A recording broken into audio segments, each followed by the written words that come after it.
Buenas, esto es el segundo video de lo que es correspondiente a lo que es el capítulo 4. En este video lo que veremos va a ser el tema de lo que son redes iterativas. Empecemos entonces. Cuando hablamos de una red iterativa, bueno, como su nombre lo dice, es una red. O sea, vamos a tener un conjunto de elementos interconectados entre sí. Luego estamos hablando de que es iterativo. Cuando hablamos de que algo es iterativo es porque se hace muchas veces algo similar o algo igual. En muchos casos, no necesariamente tiene que ser igual siempre, pero podría ser. Entonces, imaginémonos primero este ejemplo que mostramos aquí en pantalla, lo que es un sumador completo de 4 bits. Cuando hablamos de un sumador completo, lo que queremos decir cuando hablamos de, bueno, un sumador que suma, ¿verdad?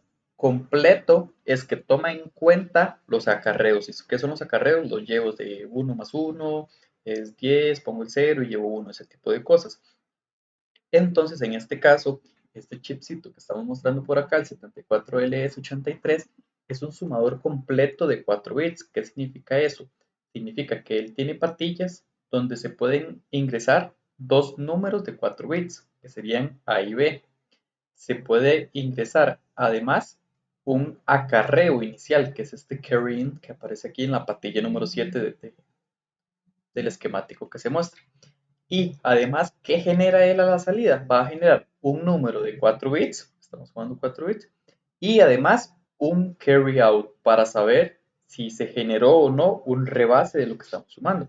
Además, tenemos la patilla 8 y la 16, donde vamos a conectar ground, la tierra, y del voltaje de 5 volts, o dependiendo que estemos utilizando qué tipo de tecnología, podría ser solamente 3.3 volts o USC en general. Entonces, esto es lo que hace internamente. Pero ya hablar de un sumador completo de 4 bits no es tan sencillo. O a lo que me refiero es que se puede descomponer incluso más. ¿A qué me refiero con esto? Que, por ejemplo, un sumador de 4 bits puede estar internamente compuesto por 4 sumadores completos de un bit, que es entonces un sumador completo de un bit. Un sumador completo de un bit va a ser, por ejemplo, una cajita de estas. Un bit full adder, que es el sumador completo. ¿Qué va a recibir cada una de esas cajitas? Un único bit de entrada de cada número. Puede ser el bit menos significativo de cada uno en esta cajita. Además, ¿qué recibe? Un acarreo. Pues en este caso podemos decir el acarreo cero, porque es la primera cajita. ¿Qué va a entregar? Entrega el valor de la suma. Y además del valor de la suma, ¿qué podríamos decir que entrega? En este caso podríamos también decir, ok, esta es la primera cajita y aparte de eso nos va a dar un acarreo inicial. O sea, si yo, por ejemplo, en esta cajita, en A0 y B0, lo que meto es un 1, 1, ¿cuánto es 1 más 1? Es 0. Perdón, es 10. 0 es el que pongo. Entonces, el 0 iría en ese 0 y el y en C1, ¿qué meteríamos? El 1. ¿Por qué? Porque es el rebase que estamos teniendo. Entonces, podemos ver que, por ejemplo, un sumador completo de 4 bits lo podemos realizar a base de 4 sumadores completos de un bit, que al final esto se encapsula y se podría meter acá. Sí, totalmente de acuerdo con esa parte. Entonces, si nosotros colocamos esas ecuaciones, podríamos eventualmente llegar a que un sumador completo de un bit podría verse de esta manera. Y quiero que hagamos aquí una pausa para ser conscientes de lo que estamos ya logrando hasta este momento en el curso. Estamos logrando hacer sumas a punta de compuertas lógicas. Eso es algo que ya es algo que tenemos que interiorizar. ¿Por qué? Porque aquí A y B pueden ser un 1 y un 0. Bueno, por las cuatro combinaciones 0, 0, 0, 1, 1, 0 y 1, 1, ¿verdad? Aparte, este carry in puede ser un 1 o un 0. Como tengo 3 bits, voy a tener 8 combinaciones distintas y listo. Al final voy a tener el valor de la suma que es de un bit y si hay un rebase o no. Listo. Pero esto simplemente podríamos interpretarlo como 3 bits de entrada que tienen 8 combinaciones y tengo 2 salidas. Y listo. Pero seamos conscientes que estamos logrando hacer una suma, en este caso, a través de compuertas lógicas. O sea, ya le estamos logrando transmitir a un hardware, a un bloquecito de compuertas, como yo como humano sé sumar. Entonces ya eso tenemos que ser conscientes de que estamos logrando aprender a transmitírselo, porque muchas veces el problema más grande es que sabemos qué queremos hacer, pero no sabemos cómo hacerlo. Entonces, si vamos poco a poco siendo conscientes de las cosas que estamos logrando de poquito a poquito, al final un proyecto grande se puede desmenuzar en pedacitos pequeños, que es usualmente como se hace, para lograr su construcción. Continuemos. Acá está entonces lo que es el sumador completo de un bit. Entonces, ese sumador completo de un bit va a tener una, un bit de entrada, digamos que vamos a sumar un par de valores que llaman A y B, un par de palabras. Entonces, un bit de A y un bit de B. ¿Por qué? Porque vamos a hacerlo de manera pequeñita. Vamos a hacer primero solamente el diseño de un sumador completo de un bit. Además, podríamos obtener como entrada también el acarreo de entrada, el llevo, como queramos llamarlo. Entonces, estas tres de acá serían nuestras entradas. Como son tres entradas, son 8 posibilidades diferentes, del 0 hasta el 7. ¿Y qué vamos a tener a la salida? Vamos a tener dos valores, el S o la suma y el acarreo de salida. ¿Cómo hacemos esto? Bueno, la suma, este 0 de acá, ¿cómo se generó? Bueno, 0 más 0, 0. 0 más 0 más 1, 1. Y entonces, ¿cuánto llevo de acarreo? 0 igual en este caso. Entonces, ¿por qué? Porque cuando nosotros estamos haciendo una suma, también sumamos el acarreo. 0 más 1 más 0, la suma da 1 y no llevo nada. 0 más 1 da 10. Pongo el 0, llevo 1. 1 más 0, la suma da 1 y no llevo nada. 1 más 0 más 1, 10. Pongo el 0 y llevo 1. 1 más 1 más 0 igual, 10. Pongo el 0 y llevo 1. 1 más 1, que es el caso más grande, la suma da 11, entonces pongo 1 y llevo 1 también. Estas son todas las combinaciones que podemos tener en este caso para un sumador completo de un bit. ¿Qué hacemos entonces? Como ya sabemos utilizar mapas de Carnot, utilizamos esto para crear los circuitos mínimos. Entonces, creamos un mapa de Carnot para cada salida. Entonces, mapeamos esos 4 valores hacia esos 4 valores. Perdón, sí, estos de aquí son Cout y estos de aquí es por el valor de la suma.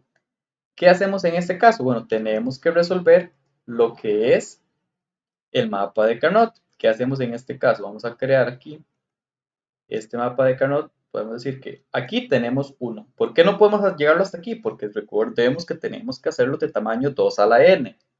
¿Cuál otro podríamos tener? El otro que podríamos tener es este de aquí. Y nos falta 1 porque recordemos que tenemos que abarcar todos. Entonces, ahora colocamos este también ahí. Entonces, ya aquí tenemos 3 valores y va a ser entonces, todos son esenciales. ¿Por qué? Porque todos tienen al menos un 1 que solamente ellos los contienen. ¿Qué hacemos luego entonces? Bueno, izquierda, derecha. El celeste, ¿qué tiene en común? Los dos están en C, los dos están en A y no comparten nada en común con B. Entonces, solo sea listo hasta ahí. ¿Qué hacemos luego? Este color, el rosado. Sería, ¿comparten B? Sí. C también. ¿Y la A? No, porque tiene una parte en A y otra en A negado, entonces no. Veamos que en este caso que estamos haciendo, manteniendo el orden de precedencia, que en este caso se definió solamente porque sí, como C, A, B, entonces hay que mantenerlo. Y el amarillo que tiene en común, C no está en común porque hay un elemento en C y otro en no C. A sí, porque los dos están en A, y B también porque los dos están en B. Entonces esta sería la expresión ya reducida. Luego aplicamos lo mismo, lo que es el mapeo de estos valores hacia este mapa de Carnot. Cuando tenemos este mapa de Carnot, vemos que no podemos agrupar nada, que todos quedan totalmente solitos. Entonces, lo que hacemos es agarrar cada uno por separado. Este sería, recordando mantener el orden de precedencia, no C, A, no B. Este sería C, no A, no B. Este sería C, A, B. Y este acá finalmente sería C, no A, B. ¿Por qué? Porque es donde están ubicados. Por ejemplo, todos estos de aquí arriba son no A. ¿Por qué? Porque el A hace referencia a esta fila de acá abajo. Estos 4 de acá hacen referencia a B. Y estos de acá hacen referencia a no B. Y así sucesivamente. Cuando ya tenemos esto, podríamos tener dos opciones, o simplemente construir esta, o incluso ver si nos especifican, solamente puede usar XORs, o solamente puede usar ANDs de 2 entradas, o algo similar. Entonces, una opción de las que podemos construir, si tomamos eso y empezamos a trabajar para, no sé, eventualmente llegar a usar solamente 2 entradas o similar, podría ser un circuito de estos de acá. o bien el que hemos mostrado anteriormente, como este, por ejemplo. Habría nada más que ver el orden de precedencia que se está utilizando para respetarlo. Continuemos. Nosotros tenemos acá, ya por ejemplo, antes de continuar con lo que es redes iterativas, un cuadrito de estos. Entonces, adentro de cada uno de estos está esto. Entonces, veamos que estamos logrando construir cosas potentes con elementos simples, que es siempre lo que tratamos de hacer, aplicar un divide y vencerás. Veamos entonces ahora qué es una red iterativa. Leemos textualmente. El diseño por redes iterativas es un procedimiento de diseño para circuitos digitales combinacionales que deben procesar una gran cantidad de bits o una cantidad desconocida de bits. Una red iterativa es un conjunto de celdas de lógica combinacional idénticas, en las cuales la información es pasada de una celda a la siguiente de manera lineal. Una excepción a la simetría de la estructura lo representan la primera y la última celda. Ok, entonces, ¿qué es una red iterativa? Una red iterativa van a ser pequeños bloquecitos de compuertas que están diseñadas por dentro. Cada uno de esos bloquecitos podría tener entradas y salidas. Entonces, por ejemplo, ¿por qué lo podemos ver como un bloque con entradas y salidas? Por ejemplo, hasta el momento hemos analizado, por ejemplo, una AND. Una AND tiene dos entradas y tiene una salida. Y ya conocemos la tabla, ¿verdad? Entonces la tenemos totalmente especificada. Eso perfectamente puede ser una celda. Eso es un bloque. Tiene entradas y tiene internamente algo que resuelve. Entonces, internamente la AND sabe que ella solamente va a dar un 1 a la salida si las dos entradas son 1 y un 0 en cualquier otro caso. Asimismo, cada uno de estos bloques podría tener eh, más no sé, como más lógica combinacional, aparte de una simple compuerta. Entonces, nosotros vamos a tratar de resolver algunos problemas que podríamos resolverlos a través de redes iterativas. Y la ventaja es que para realizar esto tenemos un procedimiento totalmente definido. Entonces, nosotros, por ejemplo, si nos dicen procesemos una palabra de 5 bits, entonces nosotros vamos a utilizar una celda inicial, una celda final y tres en medio. En este caso, estos puntos suspensivos es porque la celda típica puede ser cuantas veces se requiera. Entonces, por ejemplo, si a mí me dicen procese una palabra que mide 11 bits, yo voy a tener la inicial y la final siempre y 9 típicas. ¿Por qué? Porque esa es la manera de construir una red iterativa. Y así tengo 11 pequeñas celdas para procesar un bit en cada celda. Habrán algunos casos donde yo quiero meter más bien 2 bits por celda, pero siempre cuando uno utiliza una red iterativa, el procedimiento correcto es tratar de realizarlo lo más simple posible. Entonces sí, podría ser el caso en que una celda tenga que recibir sí o sí 2 bits, pero si es posible realizarlo recibiendo nada más un bit, se debe utilizar ese procedimiento. Acá está el método de diseño que se llama un método de diseño por transición de estados. ¿Qué significa esto? Vamos a devolvernos un poquito. Significa que vamos ahorita a ver más adelante qué es un estado inicial. Un estado inicial pueden ser palabras como estoy esperando el primer uno en la palabra, o estoy esperando el primer cero en la palabra, o por ahora no he visto ningún uno, algo similar. Siempre va a ser algo de prosa.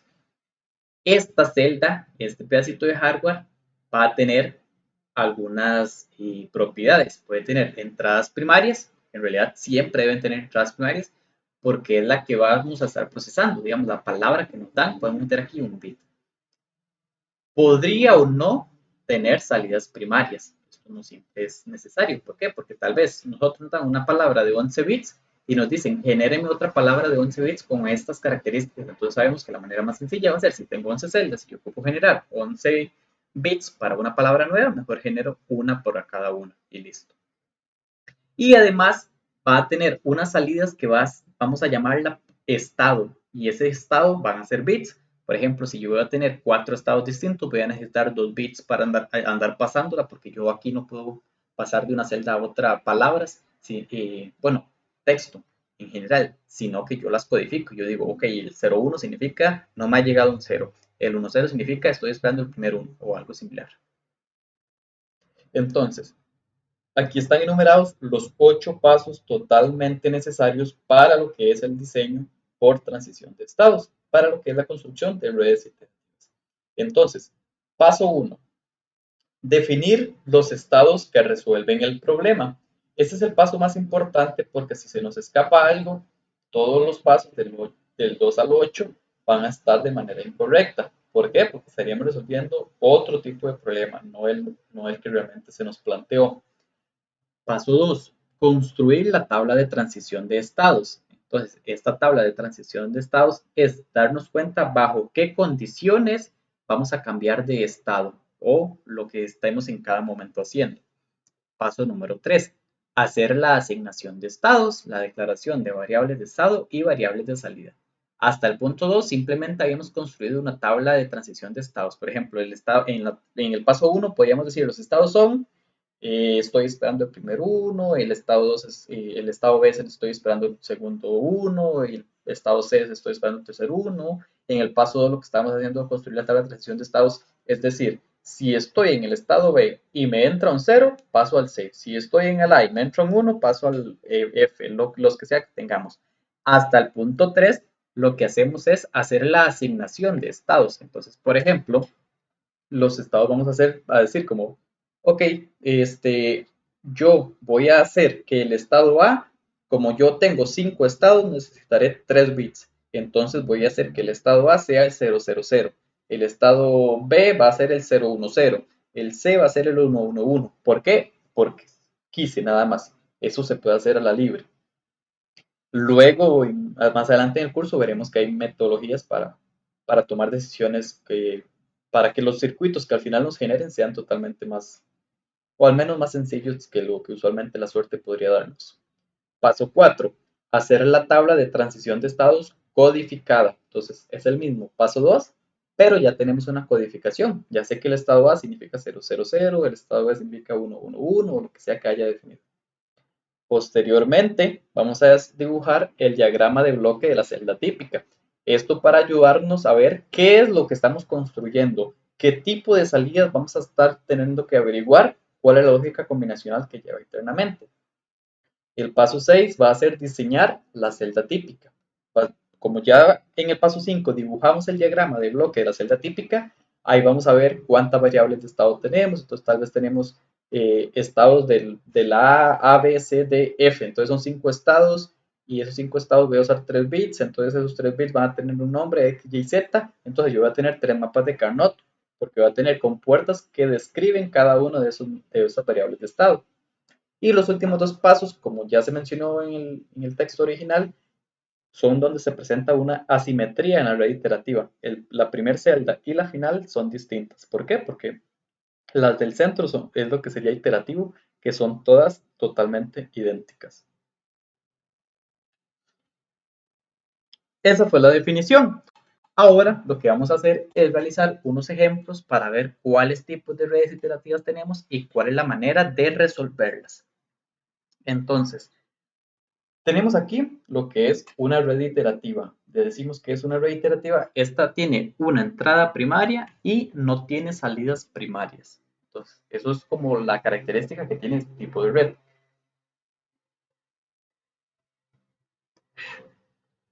Leemos. Diseñar una red iterativa que determine si todos los ceros de una palabra A de n bits, o sea, no sé de qué tamaño es la palabra en general, tengo que hacerlo totalmente para cualquier palabra de n bits, son contiguos. De ser así, una salida C al final de la red, o sea, una salida final. Por ejemplo, será 1. Se me olvidó terminar la frase ahí. Al final de la red será 1. Por ejemplo, la palabra 110011 o esta palabra producen una salida C igual 1.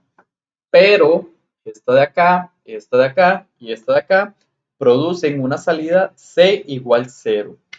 Además, si no hay ni un solo 0 en la palabra, la salida C debe ser 0. Entonces, primero tenemos que ser conscientes e interpretar qué es lo que nos están preguntando. Decimos, vamos a analizar una palabra de tamaño n. En general son las que vamos a resolver porque esa es la idea de una red iterativa, resolverla de manera genérica. Vamos a ver si todos los ceros de esa palabra están a la par, dicho en otras palabras. Entonces, de ser así, ponemos una salida C al final, O sea, hasta la última celda vamos a crear esa salida C. ¿Por qué? Porque tenemos que analizar la palabra completa para saber si están todos los ceros unidos o no. Y si pasa eso, ponemos un 1, y si no pasa eso, ponemos un 0. Eso es lo que tenemos que hacer. Entonces, ¿cómo definimos el paso 1? ¿Cuál es el paso 1? La definición de estados. Entonces, yo aquí coloqué algunas palabras de ejemplo. ¿Por qué? Porque gracias a esto es donde nosotros podemos ir probando si todos los estados que hemos definido hasta el momento son suficientes, porque a veces puede ser que nos haga falta alguno. Entonces, intentemos a ver si. Primero, tenemos que definir algo. Vamos a hacer el análisis de izquierda a derecha o de derecha a izquierda. ¿Por qué? Porque eso es totalmente importante. Por ejemplo, cuando tenemos esto acá, acá estamos mostrando este diagrama como si estuviéramos realizando el análisis de derecha a izquierda. Pero realmente en algunos casos no se hace de esa manera. Depende de lo que el ejercicio nos permita o nos convenga realizar. Entonces, ¿qué hacemos en este caso? Bueno, yo lo que hice fue colocar aquí algunas palabras de ejemplo para analizarlas, simplemente. Entonces, analicemos esta primera de que tenemos por acá. Sabemos que a cada celda va a entrar un único bit y nosotros tenemos que estarnos pasando información.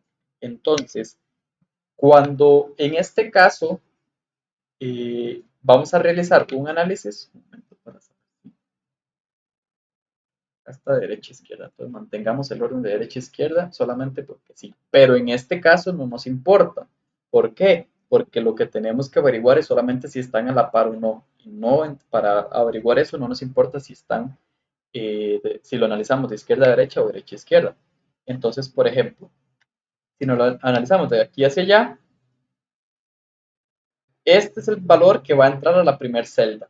Entonces, ¿en cuál estado él podría arrancar? Podría arrancar en el estado A, que sería el estado inicial. Por ahorita no estamos viendo todavía la definición del estado inicial, pero podemos adelantarlo con respecto a eso. Nosotros lo que tenemos que ver es que, basado en lo que él valía o lo que él definió, qué estado le pasa a su compañerito de la par. ¿Por qué? Porque eso es lo que se trata de una red iterativa, que él analiza un pedacito de información y le pasa una información al otro. Este analiza otro pedacito de información y le pasa al otro. Este analiza otro pedacito de información y le pasa la información al otro. Entonces, acá yo definí estos estados. ¿Cuáles son los estados? Bueno, yo definí que iba a necesitar 4 estados. Uno iba a llamarse no se han recibido ceros. El otro se ha recibido uno o más ceros contiguos, porque la cantidad de ceros no nos importa por ahora, o en general en este ejercicio. El estado C que yo definí se llama, bueno, o se lee como se han recibido unos después de ceros contiguos. Y eso todavía es válido, ¿por qué? Porque no importa que se reciban unos, lo que yo necesito garantizar es que todos los ceros estén a la par. Y finalmente el estado D, caemos en el punto D, los ceros no son contiguos. O sea que falló la prueba, aunque esto está de más. ¿Qué es importante en la definición de estados? Nunca utilizamos lo que es valores, fórmulas o cosas, siempre tiene que ser prosa, tiene que ser texto. Pueden hablar de unos, pueden hablar de ceros, porque es lo que estamos analizando, pero no podemos poner ahí como 1 mayor a 0, 0 mayor a 1 o algo similar. Siempre va a ser prosa. Entonces, ¿qué pasa? ¿Qué estado le pasaría de este a este? Pues de si él es un 1, ¿qué le va a decir al de la par? De ahí, el de estado A, esto es una, aunque no lo crean, a él le llegó un 1 y él es un 1. ¿Qué le dice al que está a la par? Estado A, otra vez. ¿Por qué? Porque él es un 1 y le llegó la información. Este de aquí realmente no sabe qué valor era este, pero él solamente lo único que necesita procesar es el estado que le dio.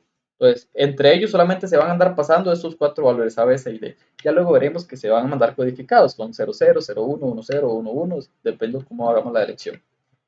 Cuando este recibe el estado A, que significa no se han recibido ceros, y él sabe que es un 1, ¿qué le pasa al otro?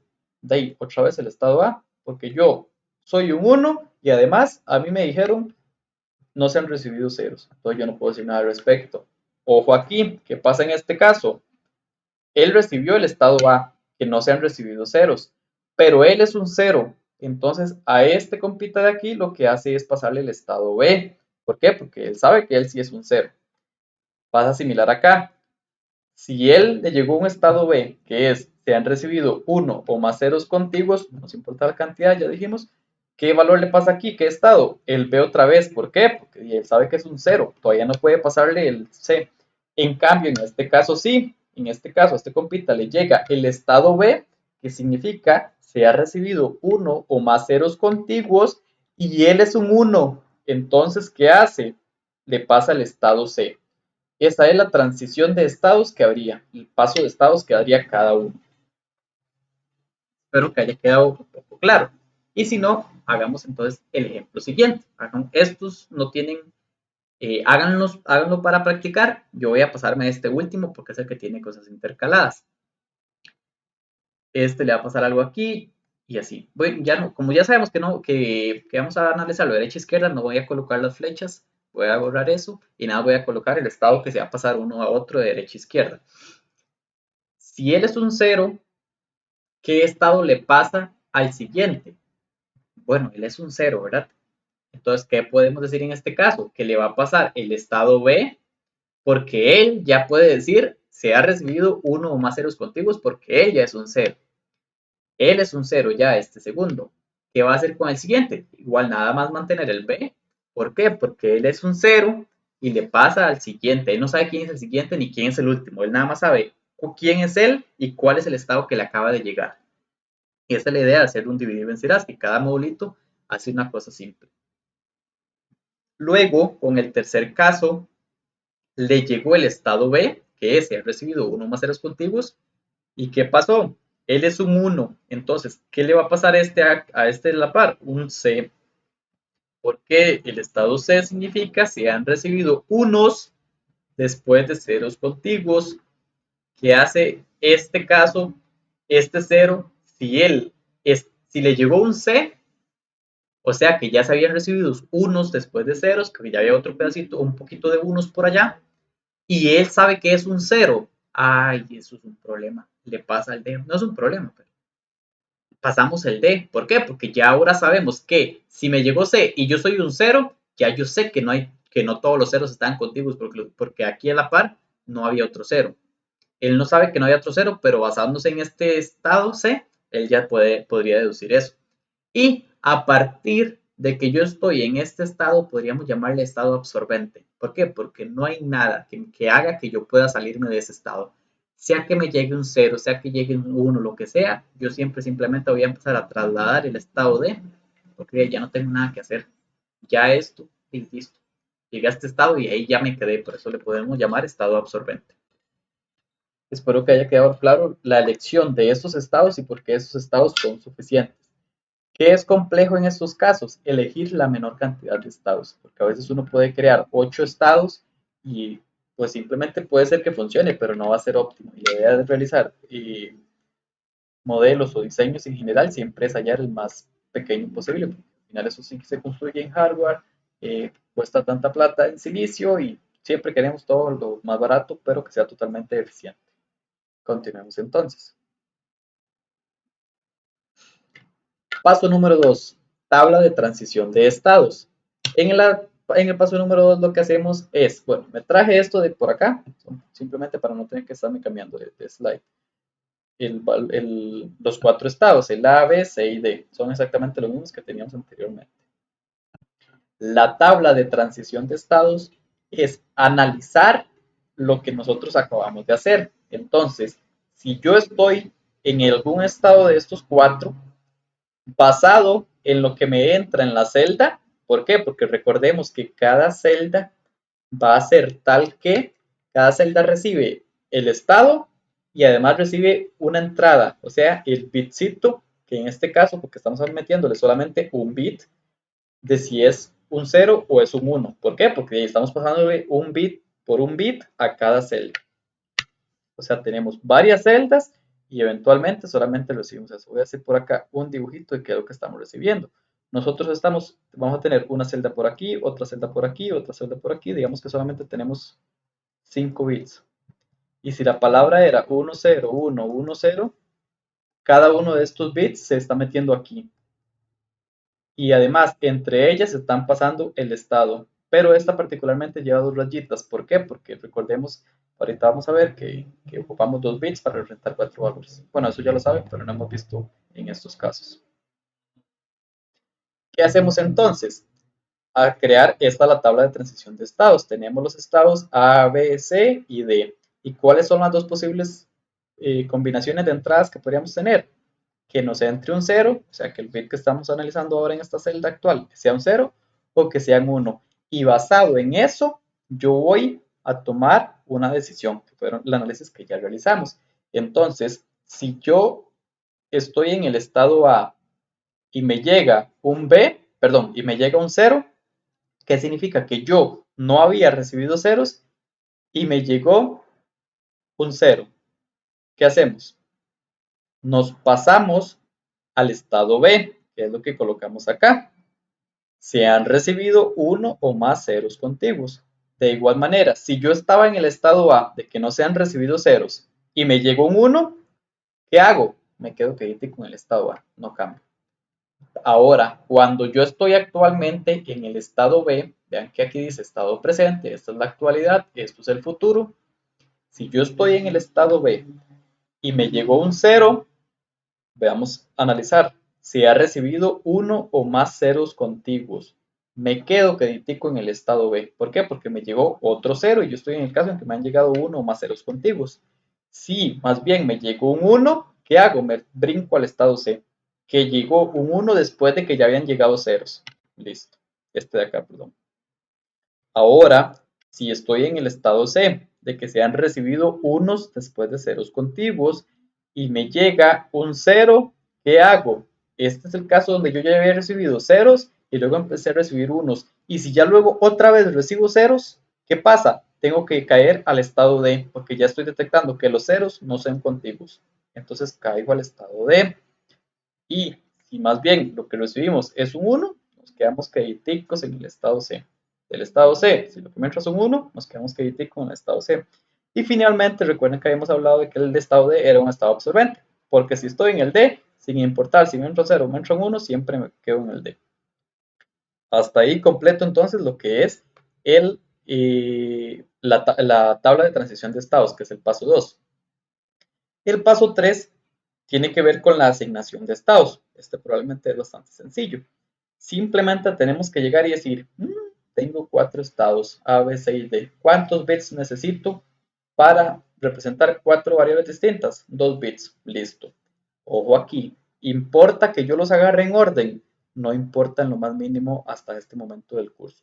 Yo en este caso, para demostrar eso, he elegido A como 00, B como 01, C como 11 y D como 10. Lo que sí tiene que pasar es que sean distintos, ¿verdad? Porque si no, no podríamos diferenciarlos. Por lo tanto, estos serían los estados. Entonces, ¿cuántas variables distintas necesito? 2.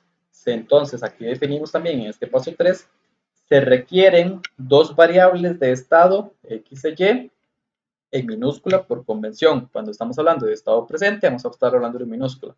En estado futuro, ahorita veremos que los vamos a utilizar en mayúsculas simplemente por convención y por orden. Además, en este caso, ¿qué podemos decir? No hay variables de salida. ¿Por qué? Porque lo que tenemos son solo salidas finales. No tenemos salidas primarias, que son las que salen de cada celdita. Continuamos entonces.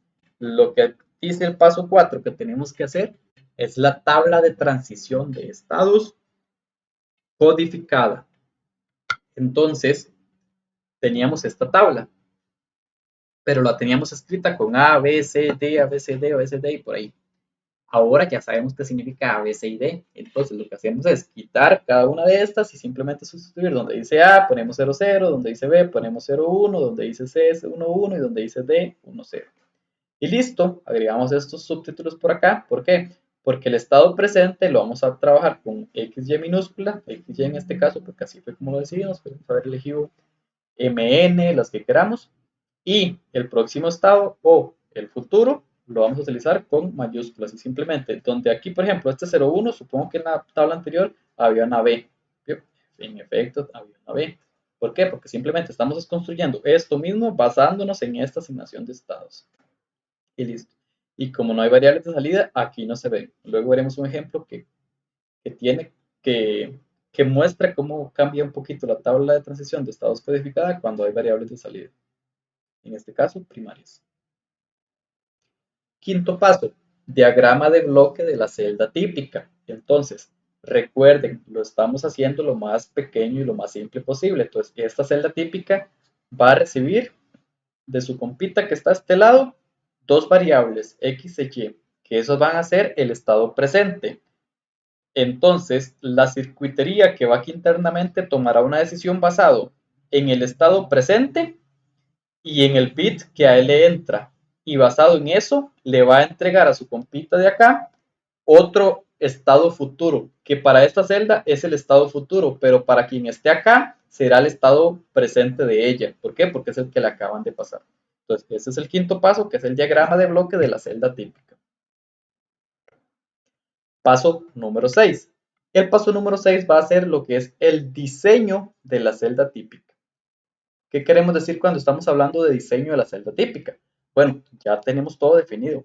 Eso tenemos que construirlo. Vean que nosotros acabamos de hablar acá que aquí hay un poco de circuitos. ¿Cómo son esos circuitos? Es lo que tenemos que definir en este paso. Creamos entonces, nosotros tenemos acá lo que es la tabla de transición de estados codificada. Entonces, ¿qué vamos a hacer? Nosotros decíamos esto. Vamos a tener unas salidas, en este caso de la celda típica, que son salidas, pero el próximo estado podemos llamarlo para no confundirnos con las salidas primarias y las salidas finales. Entonces vamos a tener que encontrar las ecuaciones de x y y mayúscula basado en x y y minúscula y además lo que entre en el bit a. Entonces, ¿qué tenemos como nosotros variables? X y y minúscula, 4 opciones, a, que es el bit que entra, un par de opciones, o sea, una variable. Entonces serían 8 combinaciones distintas. Y lo que vamos a hacer entonces es dividir cada uno de estos próximos estados en un par de variables, x e y mayúscula en este caso. Entonces, ¿qué hacemos en este caso? Pues simplemente, esto es exactamente lo mismo que una tabla de verdad, pero visto de una manera distinta. Entonces, tenemos el ejemplo de que, por ejemplo, en este caso, las variables de entrada de esa tabla de verdad van a ser x, y minúscula y la a. Entonces aquí tenemos x, y y la a. Entonces, ¿cuál vamos a apoyar? Entonces creamos un mapa de Carnot para x mayúscula, o sea, para el bit más significativo del próximo estado. Entonces, en el 0, 0, 0, ¿cuánto vale? 0. Colocamos este 0 acá. En el 0, 0, 1, entonces buscamos donde x es 0, aquí arriba. Donde y es 0, alguna de estas dos. Y además donde a es 1, o sea, este 0 de acá. Y así sucesivamente para cada uno de estos elementos. Si se complica verlo así, como andar analizando estos y luego este y luego y así, se puede construir igualmente una tabla de verdad donde tenga como 3 columnas de entradas que sean XY minúscula, luego la A, y además como salidas, X y Y mayúscula, y simplemente se construyen estos mapas de Carnot. Ya habiendo construidos estos mapas de Carnot, tenemos que practicar lo que se aprendió en la clase anterior, que sería tomar las ecuaciones. Entonces, en este caso, ¿qué podemos hacer? Nosotros acá, y simplemente tenemos que resolverlo. Vamos entonces a crear, podemos crear un implicante por acá, ese sería de tamaño 2 a la 2. Entonces es totalmente válido. Y podríamos crear otro por acá. Ese sería un implicante de tamaño 2 a la 1, o sea, de tamaño 2. Tenemos que resolverlos. ¿Qué tienen en común estos cuatro de acá? Solo X. De hecho, tiene sentido. ¿Por qué? Porque cuando nosotros dimos lo que son mapas de Carnot, habíamos visto que cuando creamos un implicante de tamaño 2 a la n, se eliminaban n variables de la ecuación, o de ese implicante al menos, de ese término. Entonces, si este tiene, en total son 3 variables, x y a. Y si yo creo este implicante de tamaño 2 a la 2, el resultado final solamente me puede quedar dependiendo de una variable, porque yo voy a eliminar 2 a la 2, o sea, 2 variables. O sea, si Hago implicantes de 2 a la n, elimino n variables, por eso solamente me queda este x de aquí. Y este de moradito de por acá, o el rosado, como gusten verlo. Entonces, ¿qué tienen en común? No tienen en común x, recuerden que tenemos que mantener el orden de precedencia. No tienen en común nada de x porque está un 1 en x y otro en no x. ¿Tienen en común algo en y? Sí, los dos están en y. ¿Tienen en común algo de a? Sí, los dos están en a, sin negar. Entonces, por eso se coloca este de acá. Entonces, este es este y el otro es el que hace referencia a este azulito. Aplicamos lo mismo para este de acá abajo. Entonces, aquí estoy pintando en azulito. Entonces, vamos a ver que yo tengo que crear aquí, resolver el mapa de Carnot. ¿Cuál es el primero que puedo crear? Podría crear este, por ejemplo. ¿Cuál otro podría crear? Podría crear este. E incluso, bueno, no incluso, tengo que crear algo para encerrar este de aquí. Recuerde que esto se ve como una dona. Entonces, este de aquí está a la par de este. Ahora, recordemos que tenemos que elegir los que son esenciales, o sea, que encierran un 1, solamente ellos encierran. Entonces, el amarillo es esencial. Vamos a colocar por aquí, el amarillo es esencial. ¿Cuál otro es esencial? El rosadito o el moradito. ¿El azulito es esencial? No, porque tenemos que este uno se abarca con este moradito y este uno se abarca con el amarillito. Entonces, con estos dos me la puedo jugar. Y listo. Entonces, ¿cómo saco la ecuación, por ejemplo, del amarillo? ¿El amarillo qué tiene en común? ¿Tiene en común algo de X? Sí, los dos están en no X. ¿Tiene en común algo de Y? Sí, los dos están en no, no tienen nada en común de Y. ¿Por qué? Porque este está en Y y este está en no Y. ¿Tienen en común algo de A? Sí, los dos están en no A. Entonces sería este de acá que estamos eligiendo. Entonces, este de acá haría referencia al de amarillo. Luego tenemos que encontrar el morado. Este moradito por acá, ¿qué tiene en común? Pues los dos están en X. No, uno está en X y otro está en no X. Los dos están en Y. Sí, los dos están en Y. Los dos están en A. Sí, los dos están en A. Entonces sería este de por acá. Y esto de aquí simplemente fue por aplicar de Morgan a la inversa, ¿verdad? Más bien sacarlos invertidos. Y listo. Es una manera también de poder verlo. Ya ahí que tenemos definidos internamente cómo van a ser los circuitos de esa celda típica. Listo. Vean que aquí lo único que hice fue agarrar estas ecuaciones de por acá y escribirlas aquí. Entonces, la celda típica va a tener tres variables que van a definirme lo que está dentro. Basado en esas tres variables, yo voy a encontrar el próximo estado. ¿Y porque aquí no solamente tengo esto y no tengo salidas primarias? Porque el enunciado no nos dice cómo genere una palabra de n bits o algo similar. Esto entonces es, bueno, este circuito de acá son estas ecuaciones, viéndolas ya como compuertas. Punto 7, son 8. Elegir el estado inicial. Tenemos 4 estados. En la primera celda, o sea, en la celda inicial, no tengo ningún compita que me le diga a ella, empiece en tal, empiece en fulanito, en tal estado, en este le conviene. Nosotros somos los que tenemos que realizar un análisis y elegir convenientemente cuál es el estado inicial, cuál es el estado inicial, perdón, por el cual se tiene que tomar. Entonces, de estos 4, sí creo que es un poco claro y conveniente que el estado A podemos tomarlo. ¿Por qué? Porque no se han recibido ceros. Eso no me altera en nada mi análisis. Entonces, si yo sé que el estado A es el 00, ya yo lo había definido, y yo ya tenía la celda típica, yo tenía esta, y aquí tengo las ecuaciones, ¿qué es lo que hago? Sustituyo el estado A, que es el que yo estoy eligiendo, tenía como variables 0 y 0. Entonces, evalúo esta función en el 0, 0 y el A. ¿Por qué? Porque el A es una variable que es dependiendo del bit que está entrando de la palabra que estamos analizando. Ese no podemos de hacerlo 0 a hacerlo 1. Eso es como venga la palabra. Entonces, si nosotros aquí sustituimos, esto nos hace 0 o esto nos hace 0 y nos queda un 0. Entonces, la celda inicial tendrá un 0 alambrado totalmente. Entonces, esta salida, la variable x del próximo estado de la celda inicial estará pegada a tierra, por decir algo. ¿Por qué? Pues ya estamos utilizando lógica clásica, donde el 0 significa también 0 volts. Luego, la variable y, si nosotros evaluamos el 0, 0, que es en este caso el estado inicial que elegimos, ¿qué hacemos? 0 negado 1 por A', nos quedó A'. O 0 por A, de ahí se fue eso, entonces solamente nos quedó A'. Importante aclarar aquí, vean que nosotros elegimos A como 0, 0, pero recuerden que nosotros podríamos haber elegido el valor de A codificado como 1, 1. Entonces en este caso no todo se iba a cancelar. Entonces tenemos que tener cuidado con eso, no siempre se va a cancelar. Si queda algo ahí un poco no agradable, pues tiene que quedar, lo que sea que nos dé cuando tengamos que evaluar. Y esta entonces es la celda inicial, el diseño de la celda inicial, que no se parece en nada a esta, ¿verdad? ¿Por qué? Porque ya dijimos que tenía asimetría entre la de inicial y también la final. Entonces, para demostrar eso, pasémonos a la final. Decimos, la salida final C, o sea, tenemos que leer el enunciado para determinar eso, se activa si todos los ceros en A son contiguos. Eso era lo que habíamos dicho.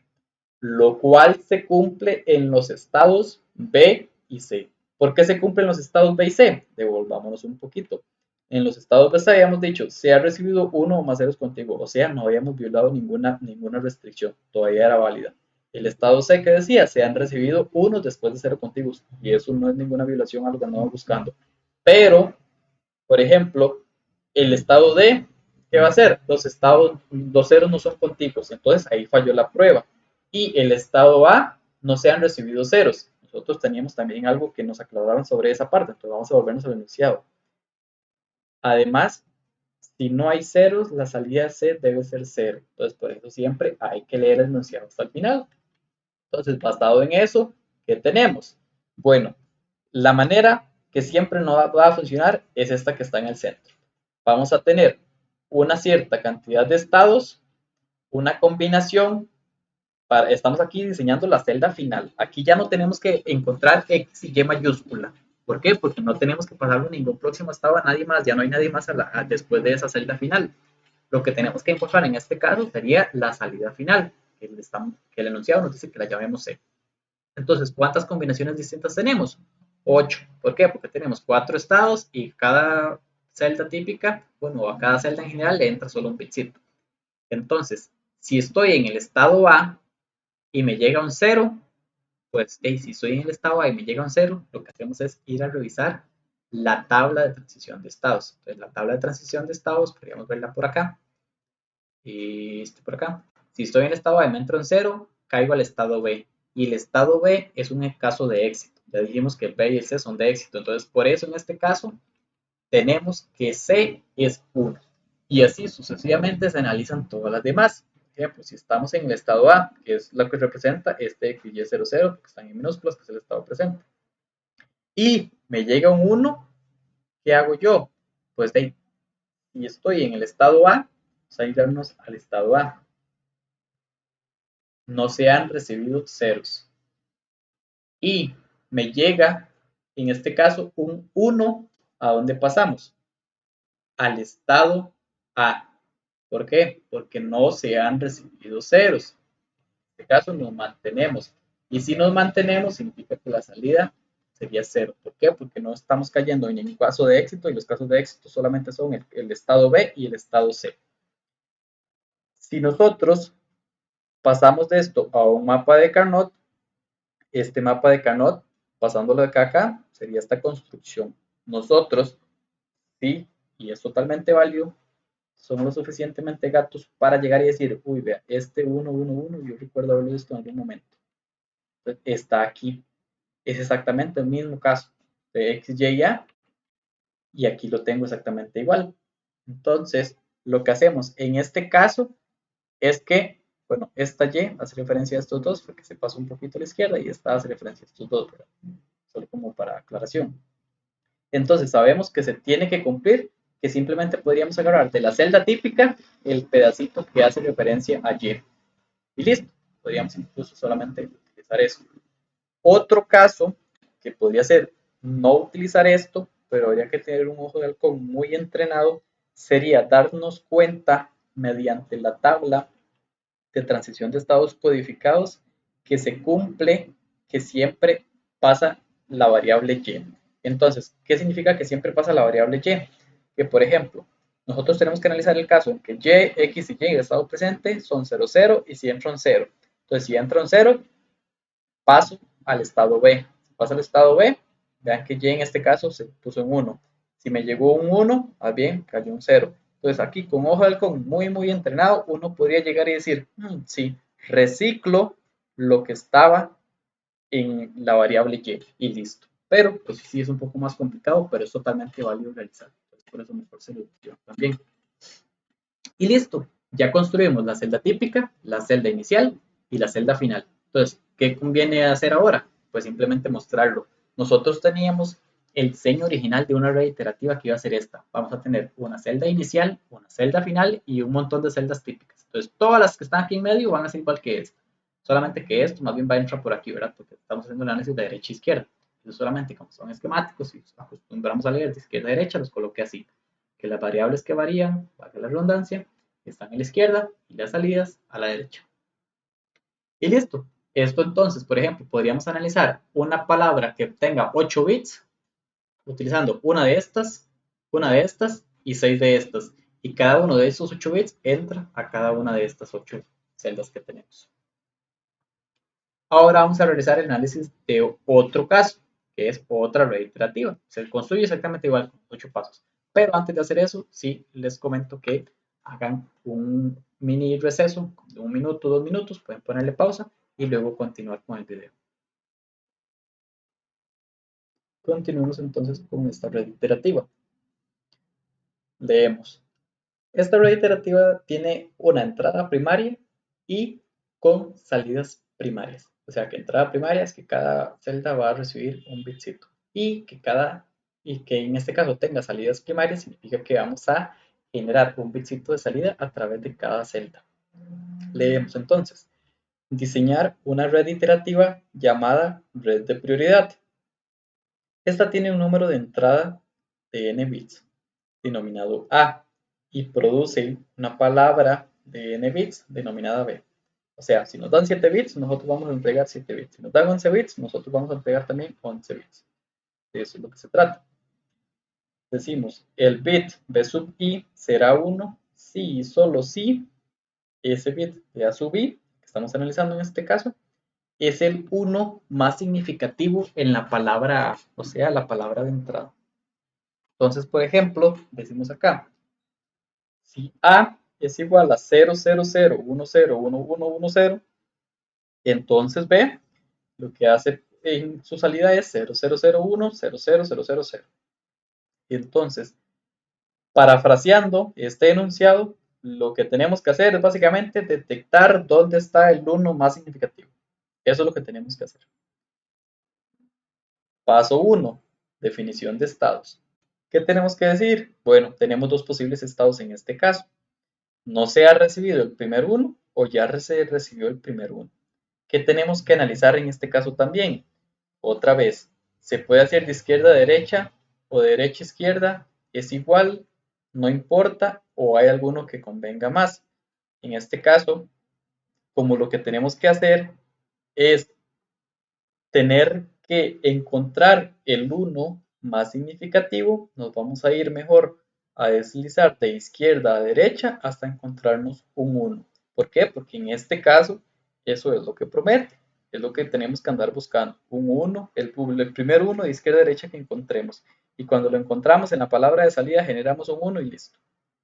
Primer paso entonces, definición de estados. ¿Por qué? Porque en este caso entonces lo que vamos a tener en este caso va a ser que, por ejemplo, este de aquí le pasa a este de aquí. ¿Qué le va a pasar? Le puede pasar el valor de A, no se ha recibido el primer 1, o sea, el estado A. Este de aquí, ¿qué le pasa a este de aquí? De ahí A también, no sabemos nada. O al menos no se ha recibido este. ¿Qué le pasa a este de acá? También. Pero, ¿cuál es la diferencia con este? Que cuando este llegue aquí, ya el estado B recibió el primer 1 y además y a partir de eso, y no vamos a tener que andar analizando nada más, porque simplemente ya recibió el primer 1 y no tenemos que hacer nada al respecto. Pero vean que en este caso tenemos algo más. Tenemos que generar, ¿dónde está? Dice aquí, produce, esta es la palabra clave. Entonces, cada una de estas celdas va a producir algo. Si él es un 0, ¿qué vamos a tener en este caso? Como él sabe que él es un 0, él simplemente lo que produce es otro 0. Porque digamos que en este caso no sabíamos en qué estado, todavía no hemos definido cuál va a ser el estado inicial, aunque ya podríamos seguir deduciendo que este es el que promete. En este segundo caso, le llegó el estado A, que es no se ha recibido el primer 1, y en este caso él es un 0, entonces también generamos otro 0.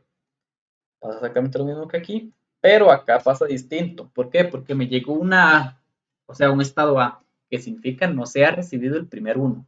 Pero si él, en este caso, el cuarto bit de izquierda a derecha que estamos analizando, él es consciente de que es un 1, ¿qué va a hacer? Generar un 1. Luego, ¿qué hacemos? Como ya estaba en el estado B, de ahí ya no importa. Ya los demás van a ser 0 porque ya hubo alguien que lo había generado. Entonces, supongamos en este caso, creemos de hecho un bitcito más aquí. Digamos que esta palabra además tenía un 1 aquí al final. Entonces, ¿qué hacemos? De ahí simplemente, este de acá, ¿qué estado le pasa? El B, porque ya lo había encontrado. Y él, a pesar de ser un 1, como ya él le llegó el estado B no tiene nada que hacer, simplemente cuando llega el estado B, simplemente se genera un 0. Entonces, cada una de estas cosas va a estar en una celda. Esta va a ser la celda inicial, esta va a ser la celda final, y estas van a ser puras celdas típicas. De eso es lo que tratamos en este caso. Paso número 2, tabla de transición de estados. En la tabla de transición de estados lo que hacemos es colocar el estado presente y el próximo estado, basado en las entradas que vamos a tener.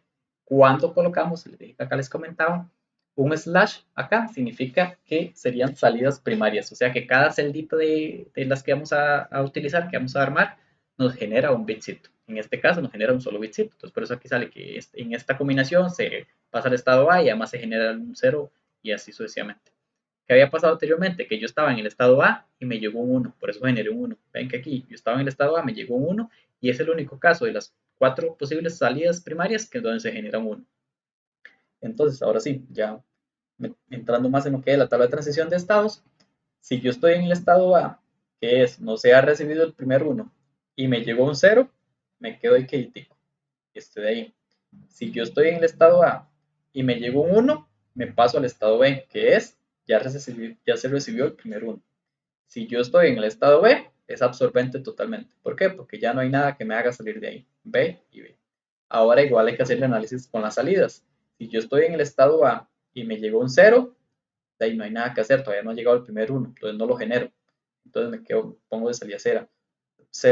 Pero si estoy en el estado A y llegó un 1, entonces ahora sí lo genero. Estoy generando una palabra, un bitcito como salida primaria de esa celda. Y en los otros casos, si yo estoy en el estado B y me llegó un 0, pues no importa, ya alguien más antes, para yo haber estado en este estado B, significa que ya alguien antes generó el 1 que yo andaba tratando de generar, que era como este 1, por ejemplo. Entonces simplemente no genero nada a la salida. Eso sería el estado, perdón, el paso 2. Paso 3, asignación de estados. Si yo tengo dos posibles combinaciones, ¿cuántas variables de estado voy a requerir? Solamente una. Con esta X me la voy a jugar. Y la codificación va a ser 0 y 1. A este voy a ponerle 0, se va a significar no se ha recibido el primer 1. Y el 1 se va a significar ya se recibió el primer 1. Y listo. ¿Pude haber llamados? ¿Puedo haber visto más bien este como 1 y este como 0? Sí, no hay nada que me lo impida hasta este momento. La variable de salida, que va a ser la que cada celda típica va a estar generando, o cada celda en general, no solamente las típicas, la inicial y la final también la generan, vamos a llamarle B mayúscula, solamente por convención, para ponerle algún nombre. Ahora, paso 4, creamos la tabla de transición de estados codificada. La tabla de transición de estados codificada es exactamente la misma que esta, pero en vez de poner una A, ponemos un 0, y en vez de poner un B, ponemos un 1. Y listo, todo lo demás se mantiene. Agregamos esta X acá y esta XB mayúscula acá, solamente por orden. Aquí no lo teníamos y aquí tampoco lo teníamos. Acá ya lo tenemos porque ya las definimos en el paso 3.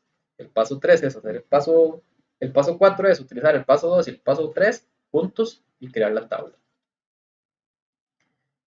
Diagrama de bloque de la celda típica. Vean que de hecho en este caso estamos analizando la de derecha e izquierda, ¿verdad? La palabra. Entonces, en cada celda que vamos a estar nosotros diseñando como celda típica, nos va a entrar un bitcito, nos va a entrar una variable de estado para saber si estamos en el estado 0 o en el estado 1 y nosotros vamos a entregar dos cosas. el próximo estado que le pasamos a la celda que está aquí, el compita de la par, y el bitcito que generamos en esa celda. ¿Por qué? Porque tenemos que generar una palabra del mismo tamaño, detectando el 1 más significativo en este caso. Paso 6. Estado presente y próximo estado. O más bien, diseño de la celda típica, que lo vamos a hacer con esta tabla de estado presente y próximo estado.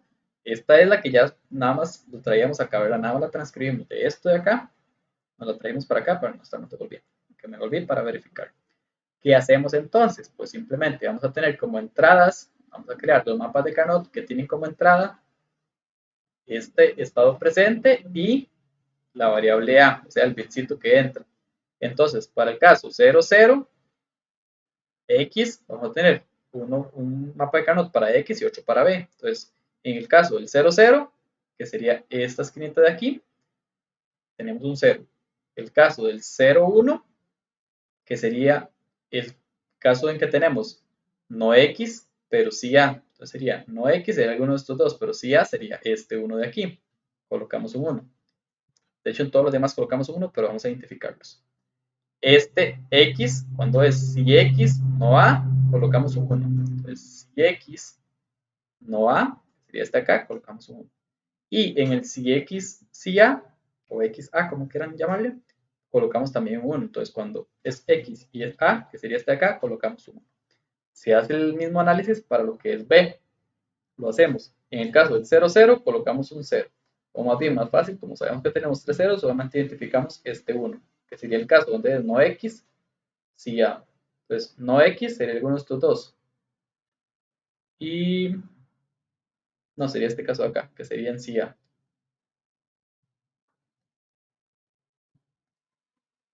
Listo, ya corregí un pequeño error que tenía ahí.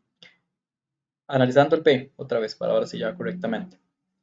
El caso del B sería X, bueno, en este caso no X y no A, tenemos que poner un 0. Y como decíamos, perdón, buscamos acá mejor lo que es el 1 en B. Entonces, el 1 en B sería solamente buscar donde es no X, pero sí A.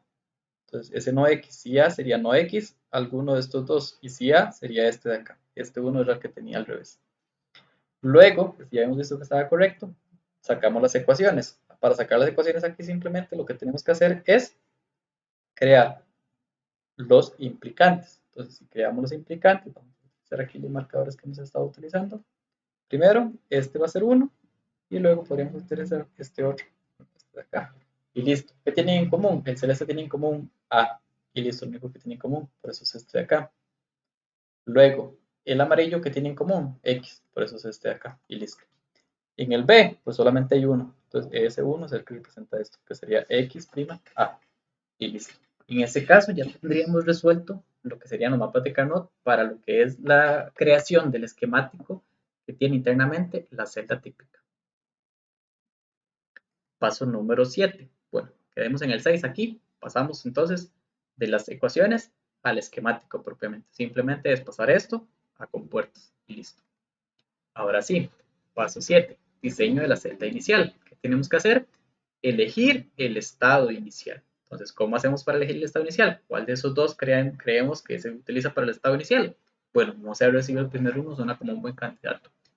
Entonces, ¿qué hacemos? Sabemos que el estado A, la codificación que tiene es el valor de 0. Entonces, simplemente, en vez de X acá, colocamos un 0. Evaluamos y ya nos genera que va a tener como X y como A, perdón, como X y como B mayúsculas.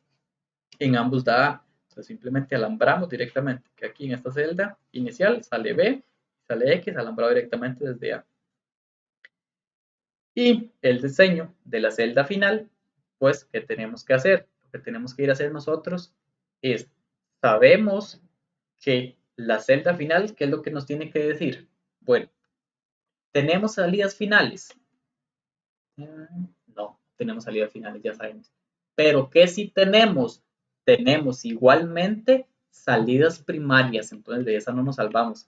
Entonces, como sí tenemos salidas primarias, ¿qué es lo que vamos a hacer? Agarramos de la celda típica simplemente la parte de las salidas primarias y la parte del próximo estado, como ya no tenemos ningún otro próximo estado, ninguna otra celda después de la celda final, tendría sentido, simplemente agarramos esa parte de acá, o sea, esta parte de acá y la colocamos en la celda final. Y esa sería entonces la solución de esa celda o de esa red iterativa.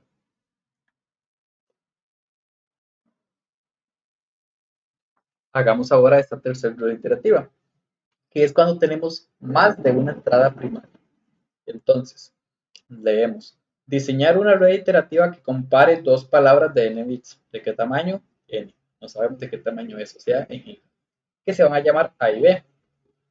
Y produzca una salida Z, que es 1 si y solo si A es igual a B, y Z es 0 si A y B no son iguales. Entonces, no estamos aquí teniendo salidas primarias, ¿verdad? Porque no estamos ni leyendo en el enunciado ninguna parte que diga genere o produzca una palabra de n bits. Solamente decimos aquí, produzca una salida Z, que es 1, o sea, Z de un bit, y listo. Entonces, esa Z va a estar en la celda final. ¿De la izquierda a la derecha? No sé. Ahorita veremos si eso importa o no. Entonces, paso número 1. Siempre tenemos que hacer los 8 pasos. Paso número 1, definición de estados. Entonces, acá, por la sencillez de lo que nos preguntan, podemos definir siempre dos estados. Por el momento, las palabras son iguales, o estado B, las palabras no son iguales. Y listo, con eso no la podemos jugar. ¿Por qué? Porque si creamos eso, cuando nosotros definimos que queremos esos estados, lo que hacemos es usar palabras de prueba para entonces verificar si con esos estados es suficiente lo que tenemos que hacer. Entonces, por ejemplo, si tenemos esos estados, vamos a colocar por acá algunas pruebas. Entonces, por ejemplo, esta de acá, ese amarillo casi no se ve, estos dos bitsitos van a entrar a una celda típica, estos otros dos van a entrar a otra celda típica, estos otros dos a otra celda típica y así sucesivamente. Entonces, en este caso, vamos a tener una celda final, una inicial, una final y cuatro típicas, que serían estas de acá en medio. ¿Qué hacemos? Verifiquemos si con esto nos funciona. Si aquí me entró, no sé, analicemos ahora, preguntémonos, ¿importa si la analizo de izquierda a derecha o de derecha a izquierda? En este caso podríamos decir que no. ¿Por qué? Porque estamos buscando que sea igual o que no sea igual y no tenemos ningún otro caso que analizar. Entonces nos importa solamente si es igual o si no es igual y listo. Entonces, como tenemos ese caso, o eso que analizar, ¿qué es lo que hacemos? Pues sencillo. Podríamos entonces decir que lo vamos a analizar de izquierda a derecha. ¿Por qué? Solo porque sí. Entonces, de hecho, revisemos acá para mantener el mismo orden. Aquí estamos analizando de izquierda a derecha. Sí, hagámoslo entonces de izquierda a derecha. Si analizamos de izquierda a derecha, ¿qué estado le pasa este a este? De ahí él detecta que los dos son iguales, entonces ¿qué estado le pasa? Ah, ¿por qué? Porque ahora son iguales. Este de aquí le pasa todo uno y uno, le entró a esa celda. ¿Qué hace entonces? El estado A, por el momento los valores son iguales. Ah, aquí ya son diferentes. ¿Qué pasa? El estado B. ¿Me importa seguir analizándolo después de que ya caía el estado B? No, de ya con solamente que uno sea diferente. Y todos los demás van a pasarse el B, el B, el B, el B, el B, el B. Todos son, este sería un estado absorbente porque ya no hay manera de salir de ahí. Y listo, con ese análisis podríamos garantizar que estamos haciendo una lesión correcta de estados, al menos en este caso. Eliminemos eso que rayé. Paso número 2, tabla de transición de estados. Vamos a tener el estado presente y el próximo estado. Pero ojo, ¿verdad? Vean que ahora las posibilidades que yo tengo aquí son 4 posibles combinaciones de lo que yo recibo en cada celda. ¿Por qué? Porque yo voy a recibir 2 bits por cada celda. ¿Por qué? Porque voy a recibir un bit de la palabra A y un bit de la palabra B. Lo que quiero ver si son iguales. Entonces, si estoy en el estado A y me llegaron 2 bits iguales, de ahí por ahora siguen siendo iguales, me quedo en el estado A. Si llegaron 2 bits diferentes, paso al B. Si llegaron 2 iguales, ahora en este caso unos, por ahora son iguales. Y lo que hablábamos del estado B es que si estamos en el estado B, no hay quien nos salve de salir del estado B. Ahí ya vamos a estar. Listo, no hay nada que hacer porque ya sabemos que nos puede llegar lo que sea, ya detectamos al menos un valor que es que eran diferentes, entonces por eso caímos en el estado B que dice que se llama las palabras no son iguales.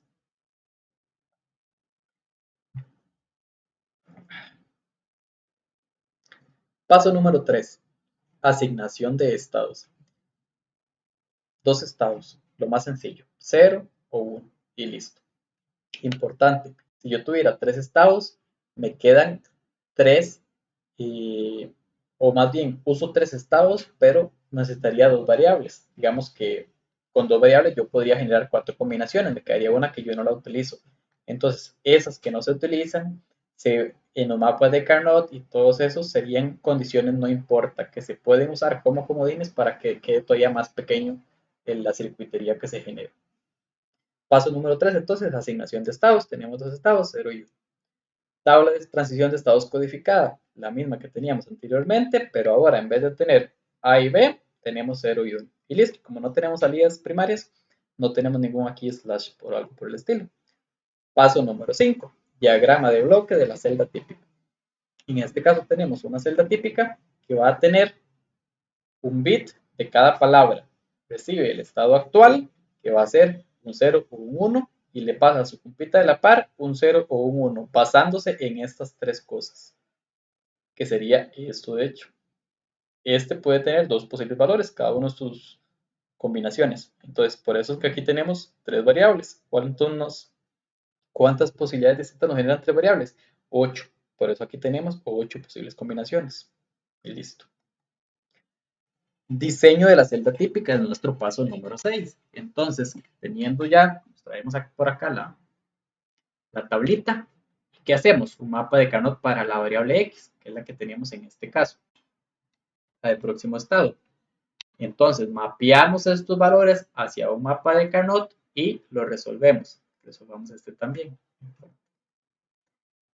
Esto es un implicante. Este también. Y este también. Entonces vamos a tener un implicante, uno grandecito, que sería este. ¿Qué tiene en común? Tiene solamente x en común. Por eso desaparezco variables, porque es de tamaño 2 a la 2. Y se pintó aquí eso. Este de acá, bueno, tenemos los colorcitos. Este de acá, que sería, entonces, ¿qué tienen en común? Los dos no están en A, o sea, A', y sí están en B, o sea, B, sería este de acá. Y para finalizar, habíamos pintado también este. ¿Qué tienen en común? ¿Tienen en común, manteniendo el orden de precedencia, tienen en común X? No, hay uno en X y hay otro en no X. ¿Tienen en común A? Sí, los dos están en A. ¿Tienen en común algo de B? Sí, los dos están en B'. Entonces sería este de acá. Y basado en esto, tomando en cuenta eso, entonces lo que hacemos es pasar de eso a este de acá, a ese circuitico. Porque simplemente es pasar lo que es la expresión lógica o la ecuación lógica, o la función lógica, como queramos llamarlo, hacia circuitos. Y ahí ya tenemos entonces el diseño de lo que es la celda típica.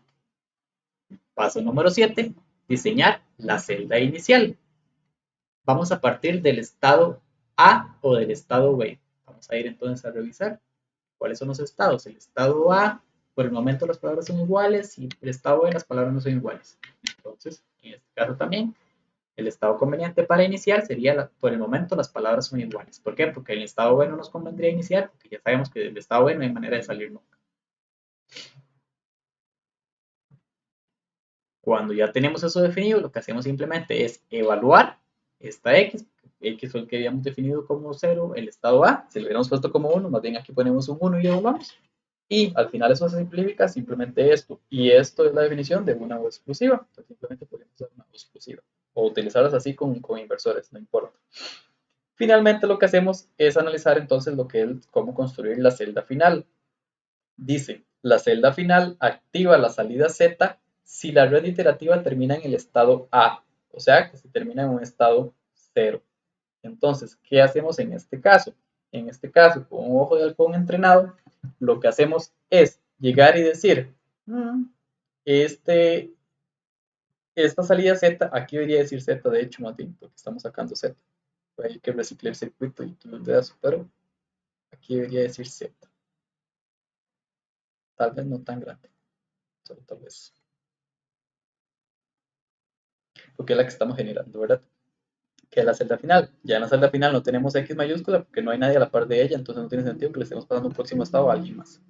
Entonces, como decía, nosotros lo que tenemos que hacer es darnos cuenta de que, por ejemplo, la salida Z, leemos entonces, voy a devolverme para leer bien, produce un 1 si son iguales, y si son iguales significa que estamos en el estado A.